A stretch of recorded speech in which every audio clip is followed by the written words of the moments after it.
In this video, we're going to talk about a way that we can change the concentration of a solution, and this method is known as dilution. So in a dilution, what we're doing is making the solution more dilute or lowering its concentration. So dilution is lowering the concentration of a solution by adding additional solvent.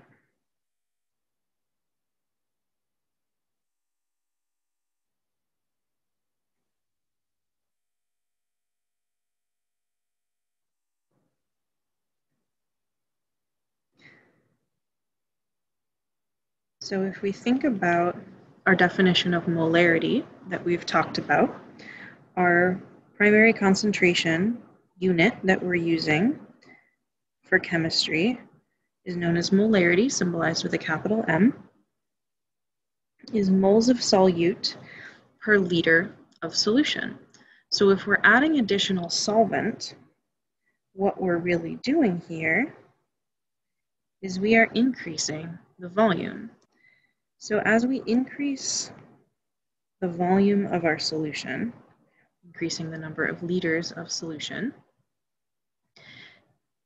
and we aren't changing the amount of solute, so the amount of moles remains constant, the molarity must decrease as a result. If we're increasing the denominator of our fraction and holding the top constant, then the ratio of the two is going to go down. So as we increase the volume, we decrease the molarity. So as long as we're holding that constant,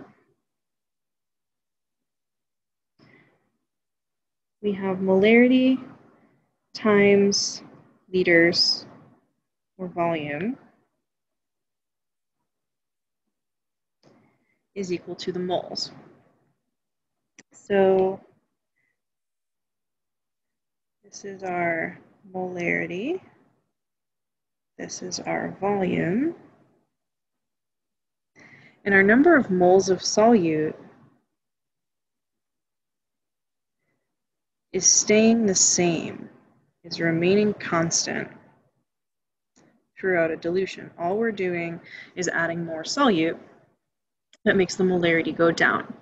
So this relationship, because moles is constant, is commonly represented in a slightly different way, that the product of moles times volume, and we usually use a V for volume here, is equal to a constant, meaning the molarity times the volume at some point in time is always going to be equal to the molarity times the volume at some other point in time, no matter how much no matter how much solvent we have added or taken away from our system.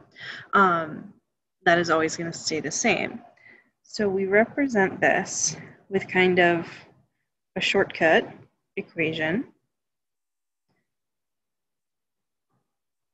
M1V1 equals M2V2. So these are your molarity and volume before dilution. It doesn't really matter which one's which, but usually the one, sometimes you'll see it as an I for initial, are your molarity and volume before dilution. And then the twos, sometimes Fs for final, are thought of as your molarity and volume after the dilution. So this allows you to always make a relationship between the concentration before and after, or the volume before and after you've added some additional solvent to the system. This relationship allows us to think about things like this. If we take 75 milliliters of a 0.5 molar sodium chloride solution and we add solute to dilute that to a final volume of 500 milliliters, we can figure out the final concentration. So I always like to sort of take inventory of my variables to figure out what I'm doing. So if we want to use this relationship, we will want to figure out what is M1 in this problem, what is V1, what is M2, what is V2. So M1 is our initial molarity before dilution. So we're starting with a 0.5 molar solution. So that is our initial molarity. So this guy we got right here. V1 is our initial volume. If we read the problem carefully, we see that we're starting with 75 milliliters. So we're taking those 75 milliliters and diluting them up to some larger volume. M2 is going to be the molarity when we are done after the dilution, which is what we are asked to solve for. So that is my ultimate goal for this problem, is to solve for M2, which means V2 must be in here somewhere. And we see that we are diluting to a final volume of 500 milliliters. So why don't you take a moment here and try to solve this the rest of the way.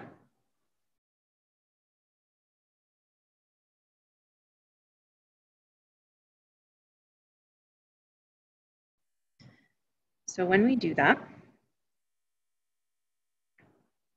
we're really just taking this relationship and plugging everything into it.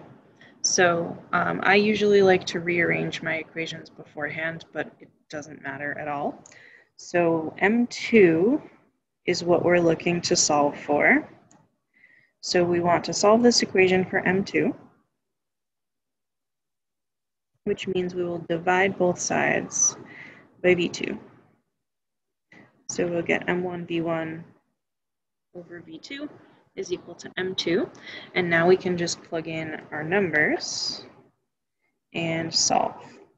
So M1, our initial molarity, was 0.5 molar. V1, our initial volume, was 75 milliliters. And then V2, our final volume, was 500 milliliters. Note that it doesn't matter what unit of volume I'm in as long as my units match. The way this equation ends up getting set up is that through the dimensional analysis, those units of volume are going to cancel each other out. So it doesn't matter if you're in milliliters or liters here, as long as you're consistent with both of your volumes. And then the only unit left isn't canceled out is molarity, which is good since we're looking for a molarity. So we end up finding a final molarity of 0.0750 molar. Oops.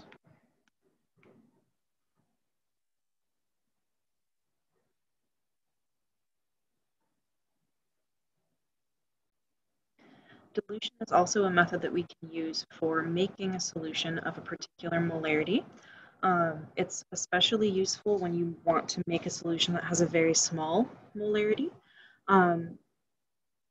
If you're working with a solid solute that you want to dissolve at a very, very low concentration, you need a teeny tiny amount of that solute, which if you don't have a particularly precise balance can be challenging. And it also leaves you open to a larger margin of error if you don't completely transfer every single molecule of that solvent into your volumetric flask. Even a tiny bit being left behind on whatever you weighed it in can be a fairly large percent error. So when we want to make a solution of a particularly low concentration especially, you can use dilution for really any solution that you have a high concentration and you want a lower one, but it's particularly useful when we want a very dilute solution. For instance, in a previous video, I made a sample of a 0.02 molar potassium permanganate solution. When I made this, I used about 1/3 of a gram, about 0.3 grams of my solute. If I instead wanted to make a 0.0002 molar solution, I would need 0.003 grams of solute, and my balance can't weigh that. I can't weigh out a sample that small with the equipment that I have. So my only option for making this solution is to make a more concentrated one first, and then dilute what I need to the final concentration that I'm interested in. So if we wanted to do that, we can use that same relationship we were just working with. If we identify what variables do we know, what variables don't we know, we can actually do this dilution. So remember that M1, B1 is before dilution, is how we're going to treat it. So this is my more concentrated solution. And then M2V2, we're going to use as after dilution.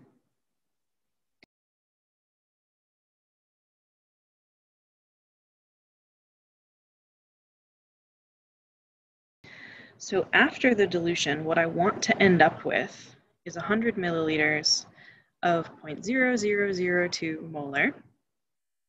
So my final volume, I'm looking to end up at 100 milliliters. So this is what we're trying to make ultimately in the end. And that 100 milliliters of solution, I want to have a concentration of 0.0002 molar. So what I have available for a starting material before my dilution is this 0.02 molar. So that is our initial concentration. So the only thing we don't know right now is what volume of that do I need to start with.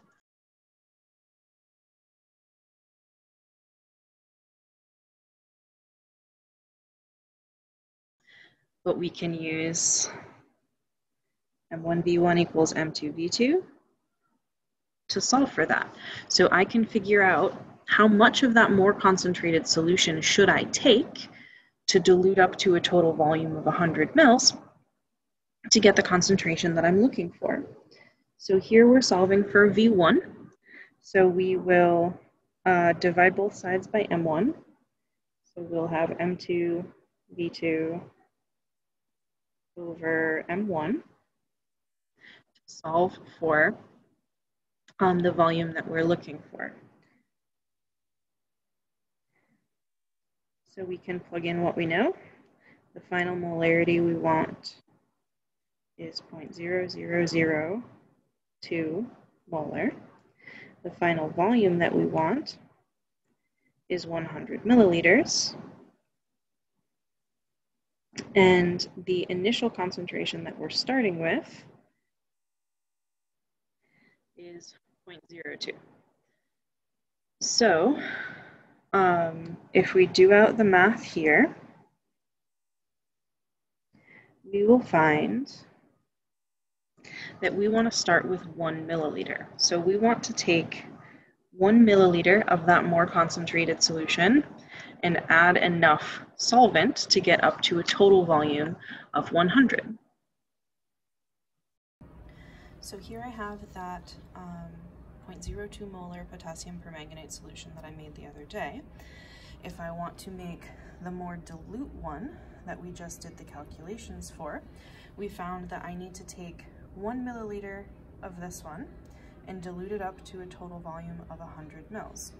So we know how to use a volumetric flask to get to 100. We'll just fill it up to the mark after we have put the more concentrated solution into the flask first. So to measure out my 1 milliliter, I'm going to use what's known as a volumetric pipette, which is very much like a volumetric flask in that it has this 1 mark, so it is good for measuring one volume and one volume only, and this one is 1 milliliter. So if I fill this up to this line, I will have exactly 1 milliliter of my solution, which is not a lot, and I can then deposit that into the other flask. Got a bit of a bubble, see if we can get that out. I still have a little bit of a bubble, but I will call it close enough for demonstration purposes. If I really wanted to be more precise, I would want to make sure I got rid of this bubble that you can see there. But since it's just a demo, I won't worry about it too much. And I can deposit that into the other flask. So that takes care of my 1 milliliter. And now all I need to do is to top this off up to the mark with distilled water, and I will have the solution of the concentration that I'm looking for.